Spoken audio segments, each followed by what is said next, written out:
हर हर महादेव। ओम नमः शिवाय। दृष्टि विजन फॉर फ्यूचर चैनल में आप सभी भाई बहन मित्र बंधुओं का हृदय से माई सेल्फ पंडित रंजीत पांडे स्वागत करता हूँ।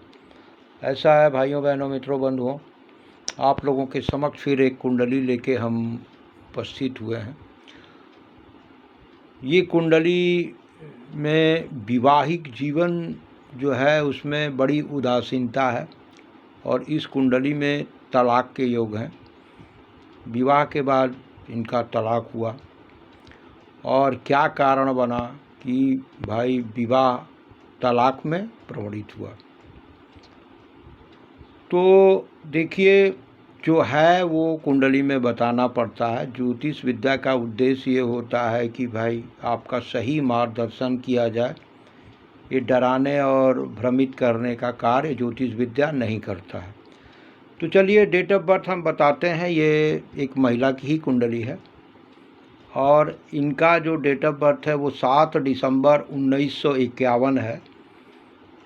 बर्थ टाइम जो है दोपहर में 11:30। बर्थ प्लेस है न्यू दिल्ली।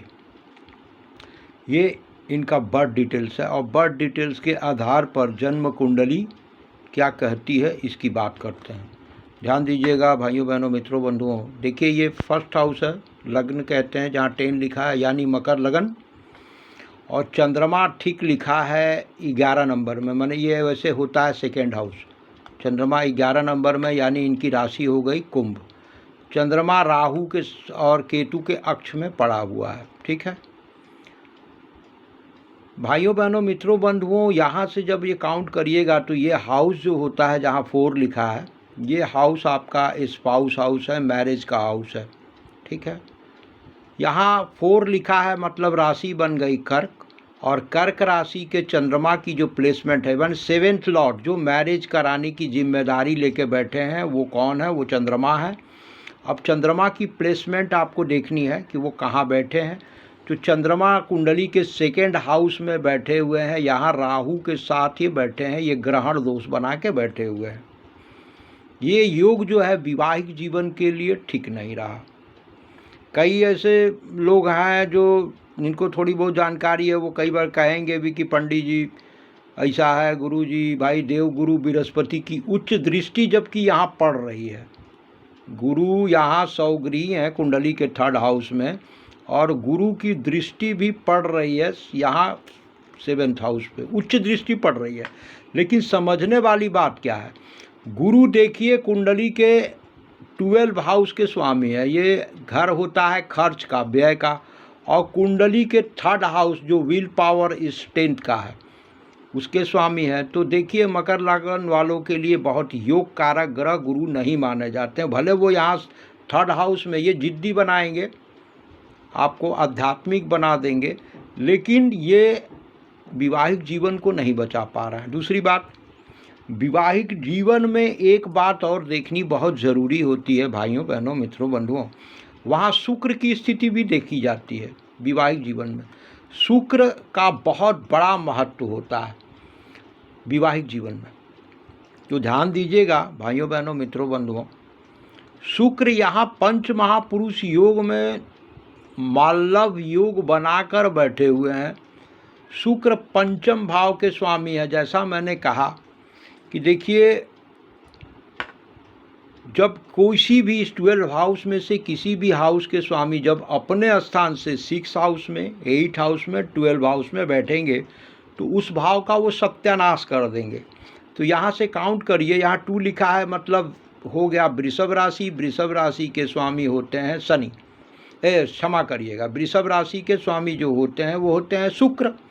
शुक्र की प्लेसमेंट देखिए तो कहाँ है? अपने स्थान से 6 हाउस में, 1 2 3 4 5 6 यहाँ बैठ गए। एक बात और ध्यान देने वाली बात है भाइयों बहनों मित्रों बंधुओं, शुक्र के ठीक पीछे सूर्य हैं। सूर्य वैसे पाप ग्रह है, ये सूर्य को पाप ग्रह में ही गिना जाता है। और उसके ठीक पीछे ये देखिए मंगल भी है, शनि भी है, यानी सूर्य मंगल और शनि के बीच में शुक्र बहुत बुरी तरह से फंसा हुआ है। पंच महापुरुष योग में मल्लव योग तो बना दिए, लेकिन ये विवाहिक सुख के लिए बहुत गड़बड़ हो गया। यहाँ 7th लॉर्ड जो मैरिज कराएगा वो चंद्रमा राहु के साथ बैठ के ग्रहण दोष में आ गया, जिस वजह से विवाहिक जीवन इनका जो है तलाक में प्रवणित हुआ। निसंतान है, कोई बच्चे नहीं है। उसका भी कारण समझ लीजिए, क्योंकि यहाँ फिफ्थ हाउस होता है, इससे हम लोग आपका बच्चे का भी विचार करते हैं। तो 5th लॉर्ड भी जो शुक्र ही है, प्रेम का विचार करेंगे ये भी शुक्र ही है, और ये यहाँ 3 ग्रहों के प्रभाव में आ गया। ठीक है, चंद्रमा राहु के साथ है, केतु, यहाँ केतु की दृष्टि भी पड़ रही है, तो थोड़ा वाणी दोष भी है। केतु का प्रभाव किसी भी तरह से वाणी स्थान से अगर संबंध हो जाए तो आदमी जो बोलता है ना, उसका प्रभाव नहीं पड़ता, ना के बराबर। ठीक है, ये स्थिति रही। और इनका विवाह मुश्किल से ये खींचे हैं, ये लोग 2-4-5 साल विवाह को खींचे हैं। खींचने के बाद लगा कि ज़बरदस्ती इस रिश्ते को चला रहे हैं, उसके बाद दोनों अलग हो गए। होता भी है भाइयों बहनों मित्रों बंधुओं, विवाह हो जाता है, एक ही छत के नीचे रह रहे हैं, भाई एक बंदा एडजस्ट कर रहा है, फिर दोनों एडजस्ट करते हैं, लेकिन ये ज़बरदस्ती की लाइफ होती है। एक ही छत के नीचे एक दूसरे के लिए अजनबी बने रहना, बस बड़ा कष्ट होता है भाइयों बहनों मित्रों बंधुओं, क्या कहूँ। लेकिन कुछ नियति और प्रारब्ध होते हैं, नियति और प्रारब्ध से लड़ना असंभव है।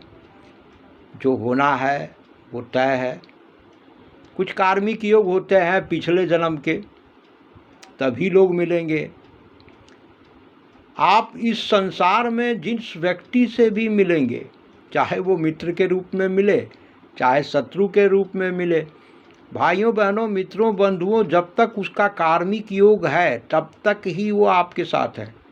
जैसे ही कार्मिक योग समाप्त हो जाएगा, फिर वो आपकी ज़िंदगी से वो चले जाते हैं। तो कुछ होता है भाई, क्या करिएगा, सब प्रभु की लीला है। ज्योतिष विद्या केवल आपके बारे में बता देगा कि भाई कब कौन सी घटना किस आधार पे होगी, कैसे होगी, क्या होगा, नहीं होगा। और मेरी विडंबना है कि मैं अपने आँखों से होते हुए कई चीज़ें को देखने के लिए मजबूर होता हूँ, मुझे देखना पड़ता है। तो ये रहा भाइयों बहनों मित्रों बंधुओं, और फिलहाल मुझे इजाज़त दीजिए, और अपने वाणी को यहीं हम विराम देते हैं।